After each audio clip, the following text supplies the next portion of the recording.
Hi students, welcome to my new episode, my new video of Vishakha classes में Vishakha miss. और आज आपके लिए लेके आई हूँ मॉड्यूल 2 का चैप्टर 7 है, लेकिन ये मॉड्यूल 2 का फर्स्ट चैप्टर है।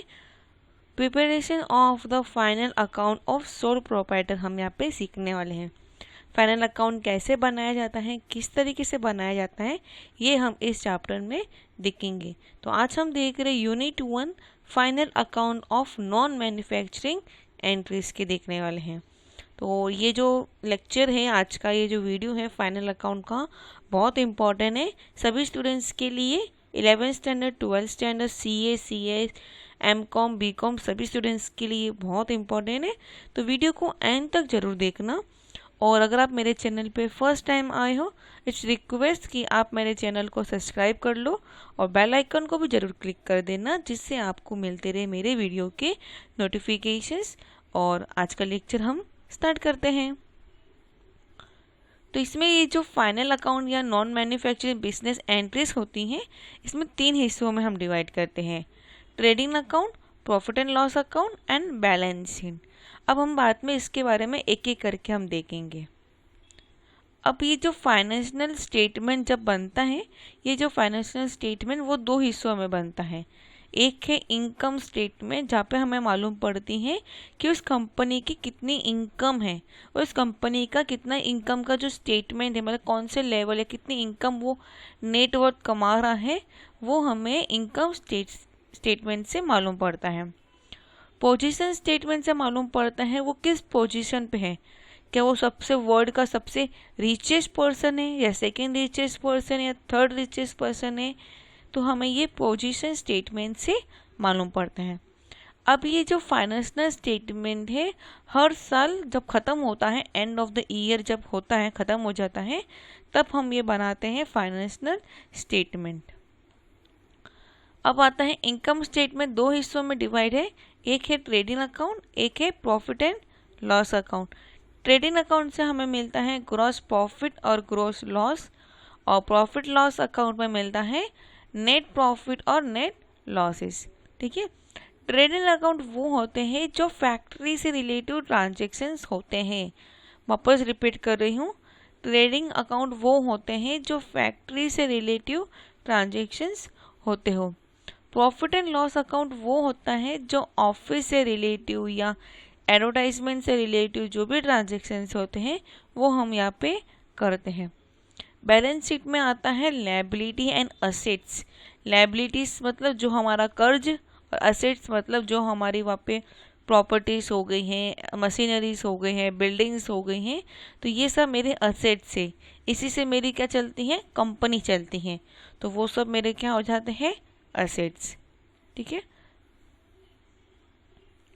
अब आता है कि जो profit and loss enterprise operate preparing the income statement, trading account and profit and loss account, ये मैंने अभी बता दिया अभी आपको, तो वो ज़्यादा डीपली जाएंगे नहीं। जो जो इम्पोर्टेंट है वो ज़्यादा करना हमारे लिए इम्पोर्टेंट है। डिस्ट्रीब्यूट में personal and business income. Personally क्या होता है, जो मैं पर्सनली वो यूज़ करती हूँ। बिजनेस इनकम क्या होता है, जो बिजनेस से रिलेटिव जो इनकम आती है वो बिजनेस रिलेटिव हो जाती है। Capital and revenue expenditures.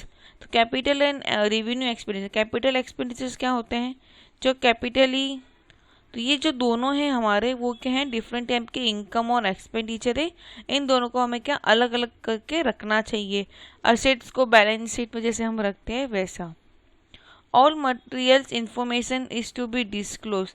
आपका जो भी मटेरियल्स है, लेबर्स हो गए, लेबर्स का कुछ चार्जेस या अमाउंट इंक्रीज हो रहा है या बोनस मिल रहा हो, वो सभी हमें डिस्क्लोज करना चाहिए।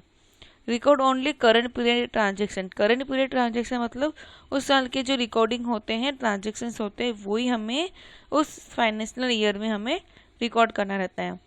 Only transaction complete before closing of account should be given effect. जो भी हमें ट्रांजेक्शन कंप्लीट करना है, जो भी पुराना क्लोज ऑफ अकाउंट होता है, जो भी, वो हमें सब इफेक्ट के हिसाब से हमें वहाँ पे बराबर करेक्टली वहाँ पे हमें बुक में दिखाना रहता है। इंटर रिलेशनशिप ऑफ 2 स्टेटमेंट्स की बात की जा रही है। जैसे salary paid in the shown to the debit side of profit and loss account, but the outside salary is shown in the liability side of the balance sheet and is added to salary. Outstanding मतलब उसकी समझो मेरे कुछ 10,000 मेरे को मिलने वाला था, बराबर, मेरी सैलरी 10,000 है, लेकिन मुझे मिला कितना 9,000, 1,000 बाकी हो गया, मतलब मेरी सैलरी तो थी ना 10,000, बराबर। तो ये जो 9,000 और ये 1,000 मेरा बाकी है, तो जब भी हम सैलरी में लिखेंगे तो ये तो हमारा देना है, इतना मेरे को 9,000, समझो मैंने अभी यहाँ पे 9,000 ले लियो तो फिर 9,000 आ जाएगा।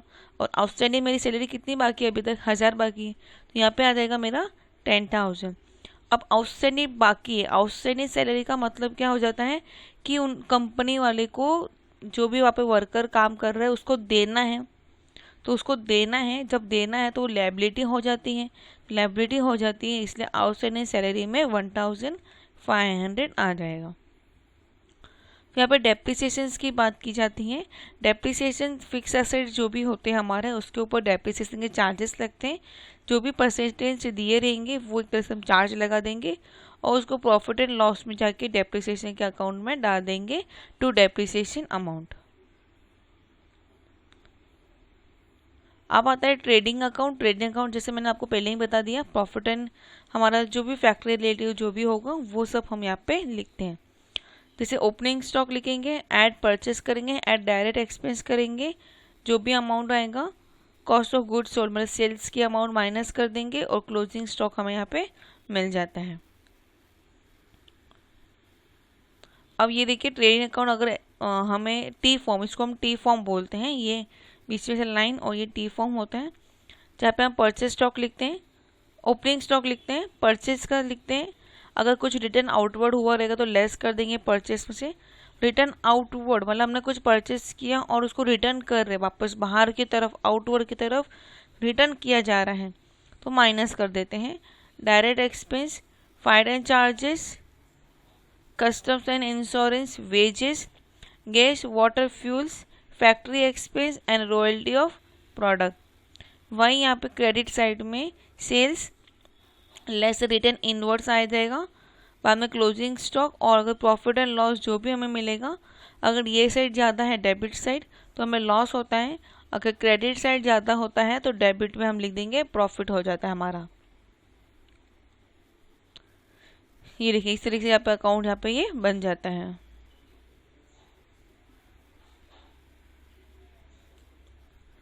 फिर यहाँ पे ओपनिंग इन्वेंटरी आपको भी मैंने बता दिया क्या कैसे किस तरह से एंट्री होती है, वो सब यहाँ पे दी हुई है। Salary and salary return, wages आपको मालूम है किसी का कुछ काम किया दिन के हिसाब से या हफ्ते के हिसाब से, उसके हिसाब से हम वहाँ पे उसको पेमेंट करते हैं। फिर वही सब यहाँ पे दिया हुआ है, बस आपको इसको मालूम होना चाहिए कि यहाँ पे परचेस एंड सेल्स, तो यहाँ पे ये परचेस है और यहाँ पे ये सेल्स का हो गया, ये डेटर्स एंड क्रेडिटर, ये opening stock, closing stock, other expense and income यहाँ पे आ गई, fix assets, liabilities and the capital यहाँ पे दिया हुआ है। तो ये आपको COGS आना चाहिए। ओपनिंग स्टॉक में से प्लस करेंगे परचेस को, सेल्स को माइनस कर देना है और तुम्हें वहाँ पे नॉर्मली एंट्री यहाँ पे मिल जाएगी क्लोजिंग स्टॉक ये सब को माइनस करने पे। ये वाला फॉर्मूला इंपॉर्टेंट, इसको मार्क कर लो। COGS is equal to opening stock plus purchase minus closing stock and minus purchase return, तो हमें मिल जाता है COGS। ठीक है, इसी तरीके से करना है। ये तो भी नॉर्मल यहाँ पे देख सकते हो, ये देखो अगर आपको टी फॉर्म भी याद होता है तो टी फॉर्म से भी याद कर सकते हो, सेम ही आएगा आंसर, आंसर्स में कुछ फर्क नहीं आएगा।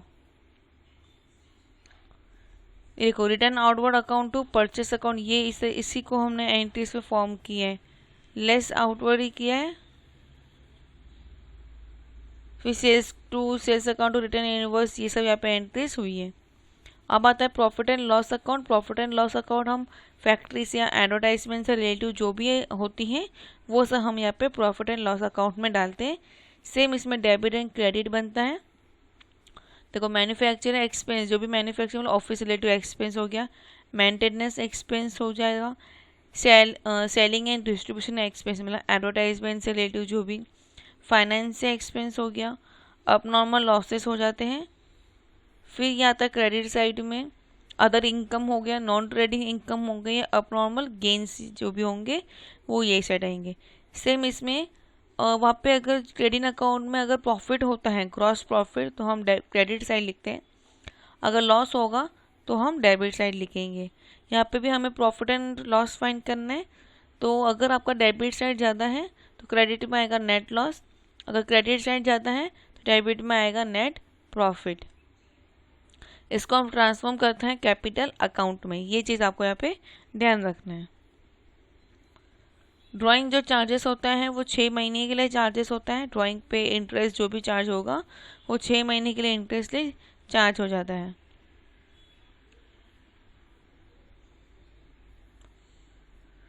ये देखिए यहाँ पे सम्स दिए हैं, gross profit, salary, discount credit, discount debited, बाद में bad debts, depreciations, legal charges, counselling fees, auditing fees, electric charges. तो यही जहाँ पे भी जो डेबिट साइड वो डेबिट साइड लिखेंगे, जो भी क्रेडिट साइड है वो हम क्रेडिट साइड लिखेंगे, और इस तरह से हमारा अकाउंट यहाँ पे कंप्लीट हो जाता है। ये सब ऐसे ही करना है, कुछ अलग नहीं है। फिर आता है commission basis on the profit की बात की जाती है। प्रॉफिट बिफोर कमीशन जो रहेगा, यहाँ पे कमीशन और नेट प्रॉफिट बिफोर चार्जेस की बात करते हो, रेट ऑफ कमीशन अपॉन 100, और आफ्टर की बात की जाए तो rate of commission upon 100 plus rate of commission. अगर यहाँ पे 10% है, 10 अपॉन 110 आ जाएगा यहाँ पे, कि हमने 10 प्लस कर देंगे, और बिफोर में करने के लिए सिर्फ 10 अपॉन 100 लिखते हैं। ये चीज़ यहाँ पे ध्यान रखना आफ्टर एंड बिफोर कमीशंस के लिए। अब आता है बैलेंस शीट। बैलेंस शीट का मतलब है जहाँ पे set of asset and liabilities जो भी हमारे फर्म्स की या कंपनी का रहता है वो हम यहाँ पे दिखाते हैं, और बैलेंस शीट को हम दिखाने टाइम एज ऑन दिखाते हैं। और बैलेंस शीट में असेट और लायबिलिटी दोनों आपका टैली हो जाना चाहिए। टैली का मतलब होता है दोनों साइड जब हम प्लस करते हैं, असेट साइड प्लस किया, लायबिलिटी साइड प्लस किया, जब दोनों की वैल्यू जब चेक करते हैं तो दोनों की वैल्यू सेम आनी चाहिए।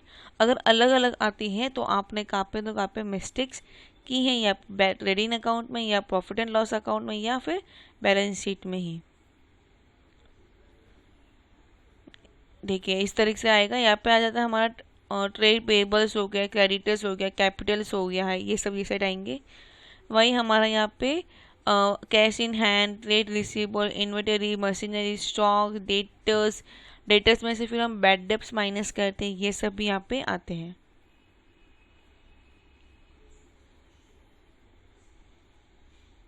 फिर यहाँ पे हम थोड़ा नीचे तरफ आ जाते हैं जहाँ पे classification of assets and liability दी है। असेट्स में करंट असेट्स दिया है। करंट असेट्स में जो करंटली हमारे पास रहता है, जैसे cash in hand, cash at bank, inventory मतलब स्टॉक।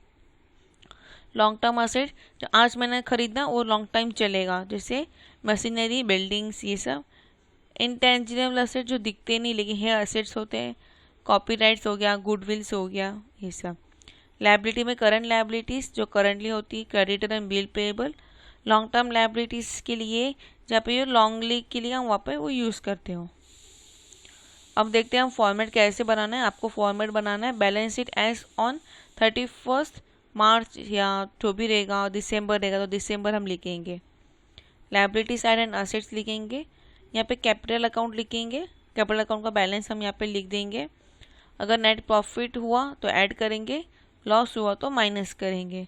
इसमें से हम ड्राइंग को माइनस कर देंगे। ड्राइंग का मतलब होता है मैंने कंपनी से पर्सनली अपने लिए कुछ खर्चा करने के लिए मैंने कुछ पैसे लिए। जब मैं कुछ पर्सनली खर्चा करने के लिए जब पैसा लेती हूँ उसको हम बोलते हैं हम drawing. Long term loan, short term loan, फिर आता करंट लायबिलिटीज आ जाएंगी, और outstanding expense, advance tech in provision, provision for bad debts, provision for retirement benefit and provision for taxes, यहाँ पर सब आएंगे। असेट्स में आ जाएंगे tangible fixed asset, intangible investment, current assets, ये सब हमारे हाथ में आ जाए। करंट असेट में cash in hand, bank balance, advance, prepaid, short term investment, ये सब हमारे करंट असेट्स में आ जाएंगे। बहुत सी तरीके फिर अपने सम सॉल्व करना है। देखो एक आपको तरीका दिखाती हूँ जिससे आपको मालूम पड़ेगा किस तरीके से आपको एग्जाम में बनाना है, वो बहुत इंपॉर्टेंट है। यहाँ पे भी एक मिस्टेक है, बताती हूँ क्या मिस्टेक है जिससे आपका 1 मार्क्स कट जाएगा। पहले ये देखो बनाना कैसे, इन द बुक ऑफ, यहाँ पे जिसका भी नाम होगा वो हम लिखेंगे, ट्रेडिंग अकाउंट लिखेंगे for the year ended dash. ये कहाँ से मालूम पड़ेगा, आप अपने क्वेश्चन में चले जाओ, यहाँ पे उन्होंने बोला है prepare a final account ended on 31 मार्च 2020। यहाँ पे हमें लिख देना है ईयर एंडेड 31 मार्च 2020। अब सबसे बड़ी मिस्टेक इस बुक में मेरे को अभी दिखी है, वो यहाँ पे डेबिट DR नहीं लिखा है और यहाँ पे CR नहीं लिखा है, जिससे आपका 1 मार्क्स कटने की चांसेस है। ठीक है। थर्ड एक और मिस्टेक मेरे को मिली है, यहाँ पे भी अमाउंट नहीं लिखा है और अमाउंट का आपको जो अपना रुपीज़ का सिंबल होता है वो डालना कंपलसरी है, जिससे हमें मालूम पड़ता है कि ये इंडियन रुपीज़ की हम यहाँ पे बात की जा रही है। यहाँ पे देखो ग्रॉस प्रॉफिट आया है, इसलिए हम यहाँ पे लिख देंगे। सेम यहाँ पे DR और यहाँ पे CR नहीं लिखा है, डेबिट एंड क्रेडिट नहीं लिखा है, इसलिए यहाँ पे आपको 1 मार्क्स और यहाँ पे कट जाएगा। फिर आता है बैलेंस शीट बनाना है, एज ऑन 31 मार्च 2020 लिखना है, लायबिलिटी एंड क्रेडिट असेट्स। अब ये देखो ये वाली अमाउंट और ये वाली अमाउंट सेम आई है, इसलिए मेरा अकाउंट क्या हो गया, टैली हो गया। आपको एग्जाम में कुछ इस तरीके से आएगा ट्रायल बैलेंस। अब इसमें बहुत इंपॉर्टेंट एक चीज़ बताने जा रही हूँ, जो अच्छे से समझ जाना। ये जो ट्रायल बैलेंस में जितनी भी एंट्रीज होती हैं, इन सभी की एंट्री होती है सिंगल टाइम, मतलब एक ही बार हम एंट्री करेंगे, इसकी सेकेंड एंट्री नहीं होती है। ट्रायल बैलेंस में जब भी एंट्रीज होती हैं वो सिंगल बार ही एंट्री होती है। हाँ, लेकिन यहाँ पे अगर कुछ डेट दे दिया, हाँ, या कुछ मंथली या ईयरली यहाँ पे कुछ ऐसे एक्स्ट्रा दे दिया साइड में ब्रैकेट के अंदर, तो उसकी एक और सेकेंड एंट्री हो जाती है, बाकी सभी की सिंगल एंट्री ही होगी। लेकिन यहाँ पे अदर इन्फॉर्मेशन बोलते हैं हम इसको, एडिशनल इन्फॉर्मेशन बोला जाता है। इनकी यहाँ पे जितनी भी एंट्री होगी ना, सबकी 2 एंट्री होगी। खाली एक गुडविल की एक आती है एंट्री, जहाँ पे वो हिडन एंट्री होती है, जिसकी वो 3 एंट्री हो जाती हैं। एक फिर आती है इंश्योरेंस क्लेम करने की बात आती है, जहाँ पे फाइन लग जाना, इंश्योरेंस क्लेम और कंपनी ने पैसे दे देना, फिर पैसे कुछ बच जाते जो नहीं मिले हैं, ये सब होने के टाइम वहाँ पे भी 3 एंट्री होती हैं, बाकी सभी की 2 एंट्री ही होगी। देखिए इस तरीके से आपको यहाँ पे अकाउंट बनाना है। देखो ज़्यादातर ऐसे आएंगे, देखो अभी डेप्रिसिएशन दिया है 5%, फर्नीचर पे भी 10%, टेबल ड्यूरिंग द 1 ईयर इतना दिया हुआ है। इस तरीके से यहाँ पे क्वेश्चन आपको प्रोवाइड किए गए हैं। मैंने आपको फॉर्मेट बता दिया है, कौन सी चीज़ कहाँ जाती है वो भी मैंने बता दिया है, तो आपको भी आ जाना चाहिए किस तरीके से आपको वो करना है। फिर other provision and revision reviews की बात की जाती है, इसकी नॉर्मली एंट्री होती है इस तरीके से आता है, depreciation, bad debts, increase in provision for doubtful debts, provision dividend, return profit for the year and liability of the taxes. तो ट्रांसफर प्रोविजंस की बात की जाती है, तो क्लोजिंग स्टॉक्स में यहाँ पे आ जाएगा ट्रेडिंग अकाउंट, क्रेडिट अकाउंट में आउटस्टैंडिंग के एक्सपेंस होंगे जो लायबिलिटी साइड में आएंगे, और trading and profit loss account में डेबिट साइड में, प्रिपेयर एक्सपेंस असेट साइड, और प्रॉफिट एंड लॉस में आ जाएगा हमारा डेबिट साइड में ही। इनकम आउटस्टैंडिंग असेट साइड में ही आता है, और प्रॉफिट एंड लॉस में credit side. Income receive in advance liability side, और प्रॉफिट एंड लॉस में क्रेडिट साइड। बैड डेब्ट्स आता है profit and loss debit side. वहीं हमारे बैलेंस शीट में हम डेटर में से माइनस कर देते हैं। ये इसका ना ये वाला कॉन्सेप्ट मैं अलग से समझाऊंगी, इसका थोड़ा इसमें आगे अगर आएगा ना तो इसे मैं बता दूंगी। इसका थोड़ा बड़ा सा कॉन्सेप्ट है, कैसे इसको सॉल्व करना है, इसलिए provision for bad debts, doubtful debts, profit and loss debit side. फिर आता है डेटर्स में से हम माइनस कर देते हैं। डिस्काउंट ऑन डेटर्स की बात की तो असेट साइड्स में आ जाएगा, और प्रॉफिट एंड लॉस में debit side.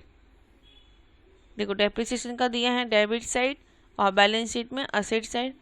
Interest on capital, profit and loss debit side, balance sheet liability side. Interest on drawing, profit and loss credit side, balance sheet में से हम कैपिटल होगा जिसमें से हम डिडक्शन कर देंगे। Loss on fire debit side, और इसकी बैलेंस शीट में असेट साइड में इंश्योरेंस क्लेम मिला रहेगा तो वहाँ पे डालेंगे। ट्रेडिंग अकाउंट में विद फुल ऑफ अमाउंट जितना भी हमें लॉस हुआ रहेगा तो हम ट्रेडिंग अकाउंट में डालते हैं। डेबिट अकाउंट में जितना हमें एक्चुअली लॉस हुआ है वो हम प्रॉफिट एंड लॉस अकाउंट में डालेंगे, और बैलेंस शीट में जितना हमें इंश्योरेंस कंपनी ने हमें दिया रहेगा वो। Goods withdraw for the personal use, trading account credit side, और बैलेंस शीट में से हम कैपिटल में से माइनस कर देंगे क्योंकि एक ड्राइंग हो गया है।